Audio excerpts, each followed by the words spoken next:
Have you seen that replay, buddy? All right, man, I'm done talking to you. You can't be done talking to me right here facing me. I back. Trust me, I back. Dana! 60 G's, baby! But I'm not impressed by your performance.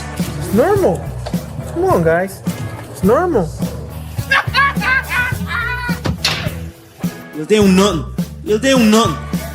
I'm the man of the hour, Joe. Too sweet to be sour. What you see is what you get, and what you don't is better yet. I'm the women's pick. I'm the men's regret. And if you win against Chael Sonnen, you made a bad bet. I don't have much left to say other than you have seen nothing yet.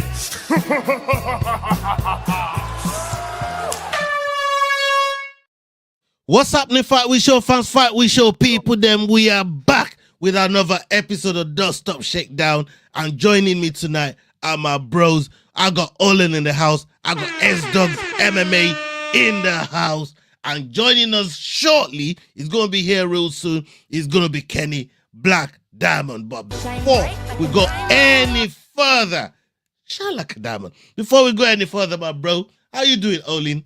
Everything blessed? Brother, I truly feel blessed every time I get to spend any time with you guys chatting about MMA, the sport we love. And, dude, it's my gal's birthday today. So, I mean, it's probably my favorite day in the history of days, man. It was on the itinerary right there. And, dude, big up Miss Mary on her birthday. Salute to Miss Mary, man. Big up Miss Mary on her birthday, man. Happy birthday to you. And more life, more blessings, and all of that. And boy, it's not. This is not Miss Mary's only birthday week. We also got Lala that celebrated her birthday recently. So big up Lala in the house, and of course Mrs. McDain as well. You know what I mean? She's just been out there to Canada. They're going to be pulling up soon. Everybody's birthday week, man. You know what I mean? They're all next Friday, baby. Next yeah, Friday, man, let's go, boys. Big up to every single one of them. Lala, Miss McDain, and Miss Mary. Big up on yourself. Salute to every single one of you. And my boy Black Diamond is in the house. Salute to you, Black Diamond. Big up yourself. Thank you for pulling up, my bro. How you been, man? Good, man. Thanks for having me on, man. And thanks for the support, man. I see everything. I see that he's got some merch as well for the gang as well. So I appreciate that, bro. It's been a great camp. Come on. Yeah, man. Come on. We're always showing support. You know what I mean? Wherever we can help you guys out. And just show real love.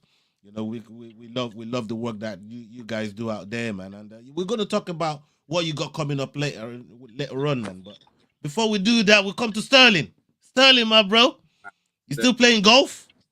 Son, listen, you tired of playing golf? Dog, not only am I playing golf, brother, I'm shooting under. I'm a fucking dog right now, just like my boy Kenny is, son. Let's go, fucking Kenny in this bitch, man. Let's go, dog. Kenny in this bitch. We got the black diamond in this motherfucker. Not to be confused with the white diamond, Dustin Poirier. Y'all know what time it is, man. I don't know if I'm lagging. I hope y'all can hear me good. I'm trying my fucking best. I'm here with the fucking boys on a Wednesday. It's about to get turned the fuck up, son. It's been a hell of a week, and we're fucking here, son. Kenny's about to kill a motherfucker Saturday, dude. Let's go. Let's go. Come on. Bring the energy, man. I love it. I love it. I love the energy, man. And big up everybody in the chat. Everybody that's locked in right now. Salute to every single one of you. Zach Dolan is his best MMA show on the planet. We love you, my bro. Big up yourself. You know what I mean? We got MMANomaly, Sterling asking questions casually. Hey, listen, for real. Sterling be knowing what he's doing. He knows what he's doing. Ola says we're going live. Sterling says, hey, Black Diamond, who you fighting? Yeah, man. Francis Gunner voice. Big up yourself. Thank you very much, my bro. Thank you for pulling up. Salute to you. Melissa in the house. Melissa Moyani. Big up yourself. We see you getting busy out there in South Africa. Your fellow South African is on the picture, is on the panel here tonight. He's going to be fighting this weekend. That's Kenny Black Diamond Mokonoana for you. So make sure you're following. Salute to every single one of you, man. And we got some topics to talk about tonight, people. We got some topics to get into. Make sure maybe whether you're watching on live or playback, make sure you're sharing, you're liking the video, and you're following all these gentlemen on the panel. The links are going to be in the description, and we see the name scrolling round the bottom right there. Make sure you're showing love. All right. Leroy has put some videos together for us. We know what work Leroy be doing. He put some videos together for us. And Kenny, we're gonna be asking, a lot of questions about your teammate today, man, because it's on the agenda. So strap the seatbelt. we're gonna have fun with this one today, Kenny. We're gonna have some fun with this one, man. Don't worry, no ambush. We just gonna have some fun with it, bro. You know what I mean? All right, let's get to the first video. Let's get to the first video right here. Dana White claims that he has been talking to Conor McGregor nonstop lately and believes Conor is dead serious about fighting at the White House. People talk about Conor. I'm telling you, I've been in the trenches with Conor. Conor is a guy that has fought injured. Conor is a guy that a fighter has fallen out, and we slid in a stylistically bad matchup for him. He doesn't care. He literally will fight anybody. But does he care enough to actually make a fight right now? Like, is he actually, when's the last time he fought? He and I have been talking nonstop, and he's like, I'm dead serious. I want this. I'm training. I'm back in the pool.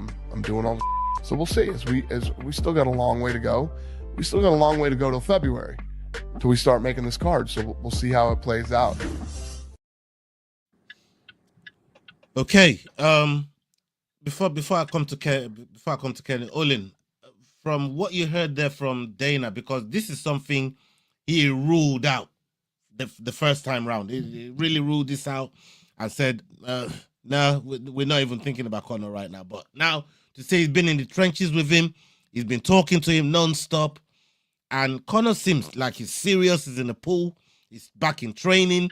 You know what I mean? Coach John Kavanagh, works directly with Conor as well and looks after our friend here in Kenny. But what's your take on what Dana is saying there in terms of, it looks like Conor is really, really serious about this? Look, there was once a time where I was very serious about learning how to play the guitar, but here we are. I'm in corporate sales. So I think Conor has had his time. I love the guy as an MMA talent. I think he's very blessed. I think he's very gifted. But I think it goes back to what Dana White said originally when he asked this question, and his response then should stick, right? It should hold true. And the fact that they want reliable guys. They want guys that they know they can count on to show up and perform. Not just show up, but show up and perform. And that second is a very big deal, right? If we look at Conor McGregor's tenure, he did a lot when he first entered the sport. He came into the sport with a fucking fire lit under his ass in 2013. That first fight against Marcus Brimage, who I was a fan of. He came out wearing the Super Saiyan like fucking Scouters, right? He blasted him. And then Max Holloway after that, and then Diego Brandao, and Dustin Poirier, and the list goes on. But if we're talking about relevance nowadays and kind of how reliable he is nowadays, the guy hasn't won a fight since 2020, and that was against Donald Cerrone. The last relevancy fight that he won was in 2016 against Eddie Alvarez, right? So, I mean, realistically for me, a guy that hasn't won a title fight or been in a main event and really performed to that level that we're used to seeing in 9 years is the guy that I'm going to put my investment in. You know how I feel about John Jones, but even John Jones has had more recent wins that are relevant. Do I think he should book John Jones in the card event instead of Conor? No, absolutely not. I think both guys are severely unreliable. And as a businessman in corporate America, I'm going to go with the things that I know are going to put dollars in my pocket and asses in seats. And those two I can't count on to show up to do either or. Okay, let me come to you, Kenny, because you're in the sport and you know how these promoters work. For him to say he's been in the trenches, talking to Conor every day, knowing all of Conor's move in terms of him preparing for this fight, and without giving anything away, like training-wise or whatever, but the work that your coach, John Kavanagh, has been doing with Conor himself, and what work he's been doing in the gym, in and around you guys, does it look like he's really serious about this White House card? And do you think it makes the dates? Yeah, it's interesting. So it's still far away. So I doubt he'd be going like hell for leather like right now. It would be way too soon like for him to have a proper camp. Obviously, it would be in his best interest to be training which like I think he does he has a gym in his house that a few of the boys that train with me they go to. I wouldn't be probably in this camp because he'd be like one stocky smaller guys that would be like Chandler like, and he's brought a few of them up in like few months ago. I remember that like he was bringing a few boys like the same like what do you call it, like body type, like stature, like the same body type, as but like Chandler, like.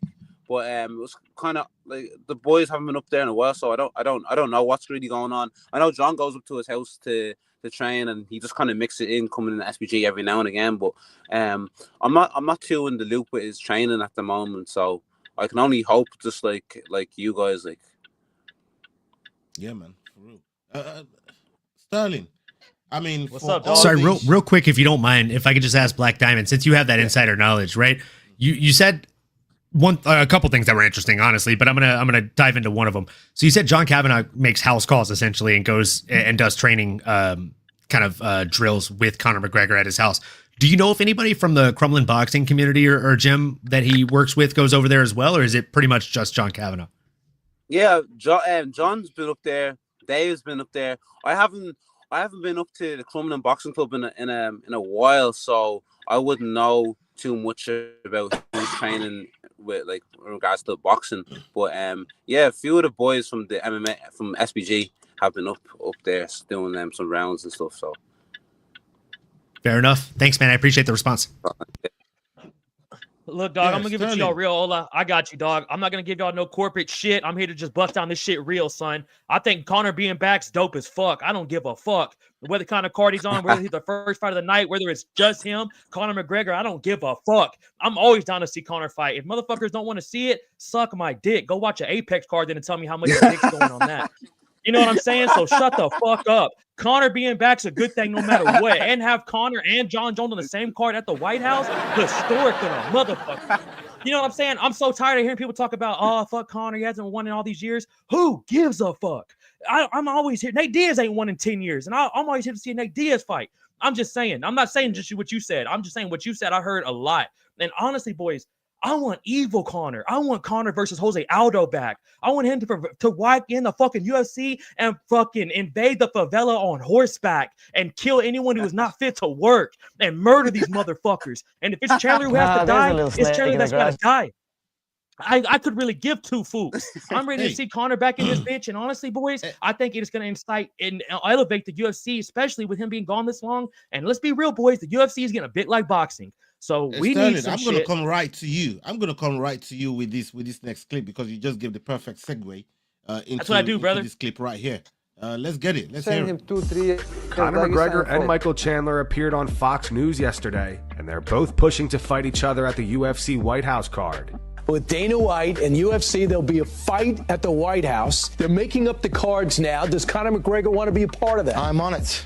You're on it? I'm on it. Well, who you I am. This is me. Michael Chandler and myself have done the show, The Ultimate Fighter. We've had a good back and forth. He's a good, tough guy. And, you know, the Mac is excited to get back for sure.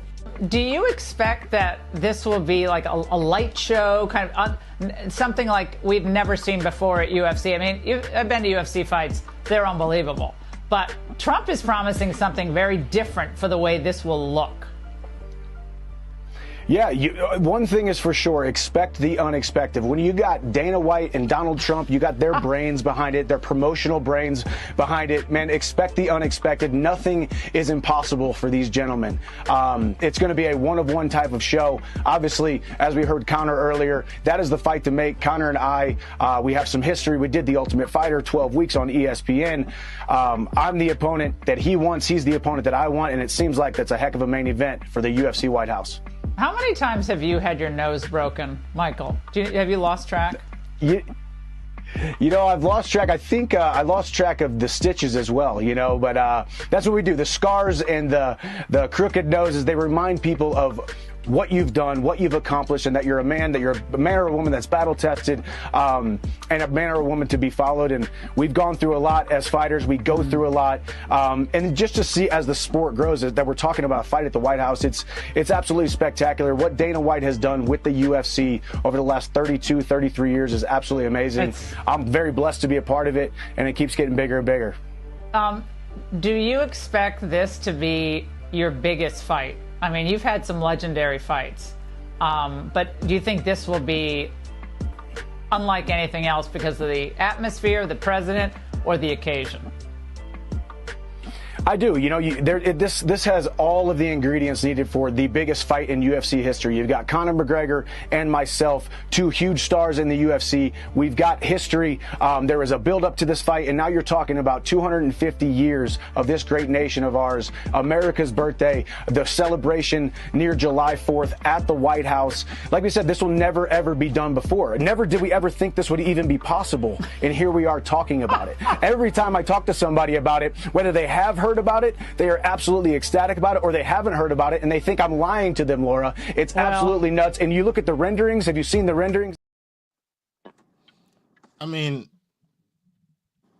as dogs, you was excited about this fight, and it looks like both of them are selling it. It looks like they're selling it, bro.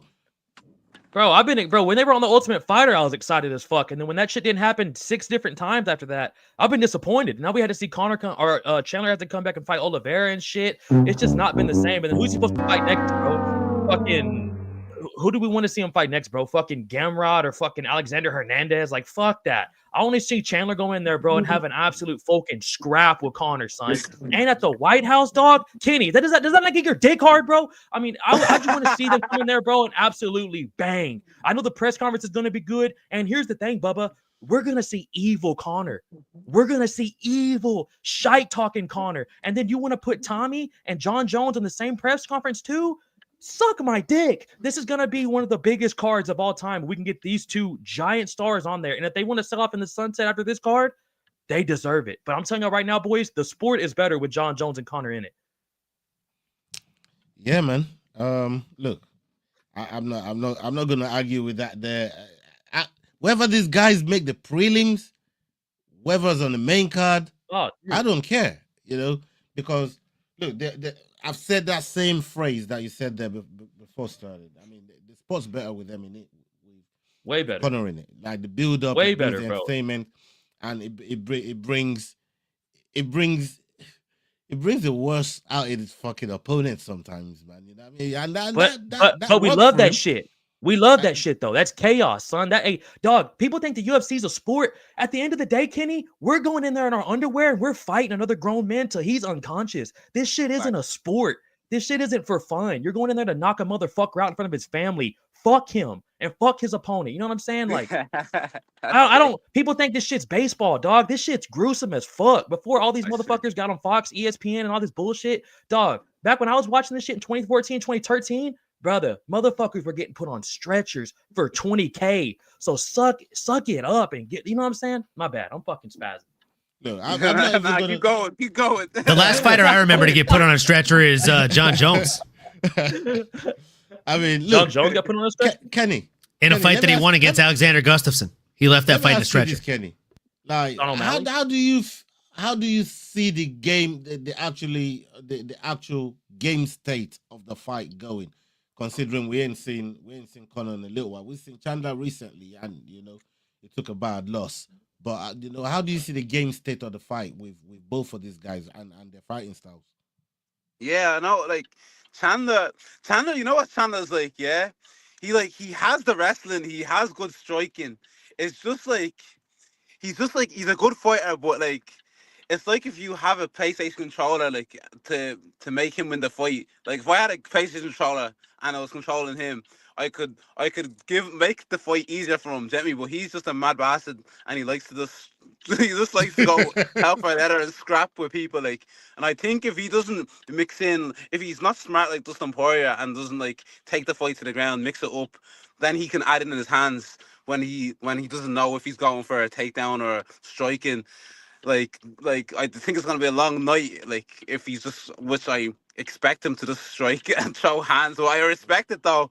But like, if I'm his coach, I'm like, bruh, like, come on, let's get this win. Let's get this win. But yeah, cause of that, I think it'll be very handy for Conor. And I think when fights are handy for Conor, I feel like he doesn't get tired as you see, you know what I mean? So I just think it'll be like similar to like the Eddie Alvarez fight. I see it going like that, and I know I'm a bit biased, but like That's a good call. I honestly feel it because of them things I said. Those were classic victories, man. Those were classic victories. But Olin, I'm gonna come to you on this one, and I'm gonna ask you about Chandler. Chandler's fighting style is aggressive. Yeah. Walk on. That's his whole brand. Walk on. But it's always there to be hit. Is that by design, or is there a level of like playing not playing possum, but if you get lucky and you take me out type stuff? Like what's your take on how Chandler is gonna approach this fight? Yeah, I hate to say it, and I hate to sound like a hater, but I will. At the risk of sounding like a hater or a bad guy here, like I've said this for years. You can go back and watch 2-3 years ago on the podcast on my channel. I'm not a fan of Henry Hooft and his coaching style. I think he does a really good job at drafting great fighters to his camp, and those fighters make each other better. But I don't think Henry Hooft adds a whole lot to their regimen or to their growth as mixed martial artists. With that being said, we've seen Michael Chandler fight for the last, 12 years, 13 years. I don't think he fights any different today than he did 13 years ago, from what I remember. And I think Black Diamond said it best, right? Like, he comes in there with reckless abandon. He keeps his hands down. And with all due respect, he lets you fight your fight, like, which is the dumbest fucking shit that you could do in a fight. Like, Black Diamond, you have a fight this weekend, right? Like, I don't know what your opponent is. Is he a grappler? Is he a striker? But I guarantee you're not focusing on, oh, you know what? I'll let him do what he does well, and we'll play his game. No, you're going to go out there and do what the fuck you do best, kid. You're going to go out there and look for a finish in your way, not his way, because it's not an ego game. It's a game of, I get twice the money if I fucking win. I get half the money if I lose. I also have to live with that loss on my professional record. Chandler doesn't think for longevity. He's here to have a good time, not a long time, right? Like, and it shows in his fights. I think he is tailor-made for Conor McGregor to have a comeback and get a win inside of the UFC octagon. But I'd ask you to pull up Masters of the Universe's comment here. He said, that's 1,000% MMA anomaly. People will watch this card who would never watch MMA. To make them fans of the sport, we want the best fighters to represent MMA. Conor doesn't do that these days, right? Like, why wouldn't we put the best of the best on this card? Even if they don't have the biggest namesake, they don't need it. They're fighting at the fucking White House. They're doing warm-ups at the Oval Office and walking out. While they're fighting, you will be able to see the Lincoln Memorial in the backdrop. You think it matters if they have a name value? No, people are going to want to tune in to say that they were there. They watched it. Hey, Olin, but that's why the Sphere low-key sucked. That's why the Sphere fucking failed, because the fights were dog shit, and they put bullshit. Could you imagine if they put the best talent and half of the opposition were Mexican? Come on, dude. That's what I'm saying. Like that's what we saw this year. People complained about the name value this year, but which one was a better card? Yeah, UFC Noche was way better than this. But I also remember you, Olin. You also said violence is violence. And we'll tune in. Happening. Sure. We will watch skilled violence either way. Like, look, dude, I don't like Conor. I don't like the things that he says. Like, Dustin's my guy. But violence is violence, and he's one of the best to do it, right? Like, I tune in every time he fights, whether I like what he says on the mic or not. I'm watching when he fights, and he does put asses in seats. But I think we have a rare occasion here, boys, where Conor doesn't have to have that on his belt. He doesn't need to put asses in seats because it's a private event. They're not selling tickets to this. It's a friends and family event. What is it, like 4,000 people? That's it? I think they're trying to shoot for between 4,000 and 20,000 people. They haven't worked out the logistics yet, but either way, it's only going to be friends and family. There's not going to be open ticket sales. What is T-Mobile? T-Mobile is 68. Oh, 68,000? Yeah. They're still going to be. No, I believe. I just threw that number out. Hold on. T-Mobile. Like 60,000 people. What you saying, Kenny? Oh no, T-Mobile was only 20,000 actually. Okay. I was thinking of the last time we talked about stadiums. I said like what on was the you concept pictures of like how the White House event would look, like it looked like there was going to be a crowd, but I don't know. That's just people making the shit up, but I guess I don't trust the concepts. Do you remember the concepts for UFC Fight Island? They had us thinking it was actually going to be on an island. Yeah. Remember they had the octagon on the beach? I thought they were going to fight. I have the shirt, bro. Like the one that literally shows like the Fight Island and it has the wave behind it. Like, bro, they duped us all. That was going to not be again. Sick. Yeah, we got railroaded on that one. Brother, that was hard. And then the fact that they put an octagon on the beach for them to work out in was just a fucking slap in the face. It's like that was like bro, that was like Ja Rule's Fire Festival, man. You know what I mean? Now, boys, That was like let's be Jeru's real. Fire Festival, But bro. let's be honest though. Whether or not Connor's on this card or not, it's going to be a massive event. But Connor That's on my the card point. will just make it a little bit better, boys. Especially with John Jones. Especially with Connor and John. Fuck. I don't agree with the word better, but I will say bigger. If that makes sense. It'll be a lot. It'll be a massive. It'll be fucking insane. But I also will say, like, I think, Michael, if you put Conor McGregor on this card, there's two names that you can choose. It has to be there are Michael Chandler. only two names. It's either Michael Chandler or Nate Diaz. That's it. Oh, Nathan.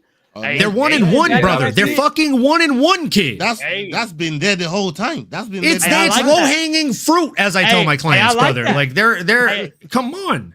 I like that. I like that a lot. been there the I whole like that time. better than Chandler. And then that builds a fan base because then you have like a really like I would say as far as American representation, Nate Diaz is more of an American representation than the WWE fake guy. You know what I'm saying? Come on, brother. Hey, Conor McGregor, if you could ever get your affairs in line, I'll see you in the octagon and I'll see you at the top. I'm be honest, You know what I'm with saying? boys. I'm be honest with y'all. Now that y'all said that, fuck the Michael Chandler talk. We need to push. I've been saying this for years, bro. Fuck the Chandler fight. I'm so Fuck the happy you're Chandler tuning in now. We need All we right. need Nathan Diaz and we need Connor for the fucking trilogy, boys. That's what we need. Hey, I'm the real that fucking would be money better. fight, not these fucking guys, these pussies you punked at the press conference. It's me, motherfucker. Come on, baby. Let's get the let's trilogy pivot out. on to, 209, motherfuckers. Let's pivot 170, onto the next video. Let's pivot onto the next video, guys. I'm gonna come to Kenny first on this one and get his And take fuck McDain. on what. Yeah, the man said fuck my date. All right, let's get this next video, and we'll come to Kenny next on this one. Let's hear it. John Anik thinks Aljamain Sterling deserves the next featherweight title shot. Can we please not pretend that Aljamain Sterling right now, and I know you agree with me, Kenny, maybe you don't, is not a bona fide #1 featherweight contender. He got the rawest of deals as the undisputed UFC bantamweight champion, and he has fought amazingly well in this division. Yes, he lost to Movsar Evloev, but we are not operating in a straight meritocracy because Movsar's 9-0 in the UFC, and they matched him up with Aaron Pica. So let's not pretend that the Movsar Evloev loss is some terrible thing for Aljamain Sterling. He just beat Brian Ortega, which is as signature a win as you can get in the division, Ken Flo. And in my money, I think is on paper, at least in terms of contender types, as big as anything Lerone has done. Yeah. How do you feel about John Anik, advocating for Aljo, especially with the last win he got against Brian Ortega, which is a big win in terms of, the 45ers that they got in that division. And you also know the work that Lerone has done up until now. But what's your take on, campaigning more for Aljo than Lerone? Yeah, I don't know.